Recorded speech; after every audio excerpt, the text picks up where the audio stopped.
ঢাকা ৮ আসনের 11 দলীয় জোটের প্রার্থী আমাদের জনাব নাসিরউদ্দিন পাটোয়ারির উপরে ছাত্রদল হামলা করেছে। মানুষ কখন যুক্তি যেখানে থেমে যায়, যেখানে আপনার চিন্তা যেখানে থেমে যায়, যেখানে আপনি আর যুক্তির উপরে নির্ভর করেন না, তখন থেকে হচ্ছে আপনি আগ্রাসী হয়ে ওঠেন। আমরা আসলে মনে হয় যে এটা কি ওনাদের প্ল্যানের অংশ কিনা, আমাদের এখন চিন্তা করতে হয় এটা কি ওনাদের প্ল্যানের অংশ কিনা। নাসিরউদ্দিন পাটোয়ারি ফেসিবাদের সময় ভারত বিরোধী অবস্থান নিয়ে উনি 60 দিন ঢাকা বিশ্ববিদ্যালয়ে রাজু ভাস্কর্য আন্দোলন করেছিলেন।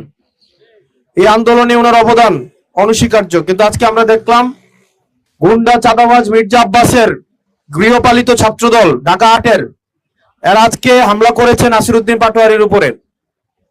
24 পরবর্তী সময়ে এই ধরনের আচরণ তো আমরা চাই নাই। আমার যুক্তি, আমার কথা, আমার রিজনিং যদি আপনার পছন্দ না হয়, আপনি সেটা যুক্তি দিয়ে খণ্ডন করবেন।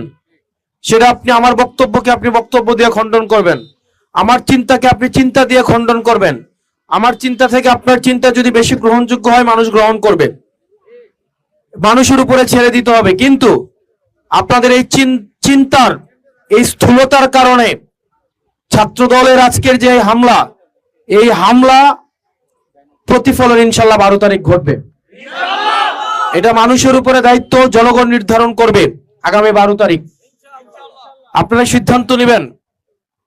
এই যারা গুন্ডা পান্ডাদের অভিভাবক প্রতিপালন করে, চাঁদাবাজদের প্রতিপালন করে, চাঁদাবাজদের যারা অভিভাবক, তাদের হাতে কি আপনারা দেশটা তুলে দিবেন? তাদের হাতে দেশটা তুলে দিবেন?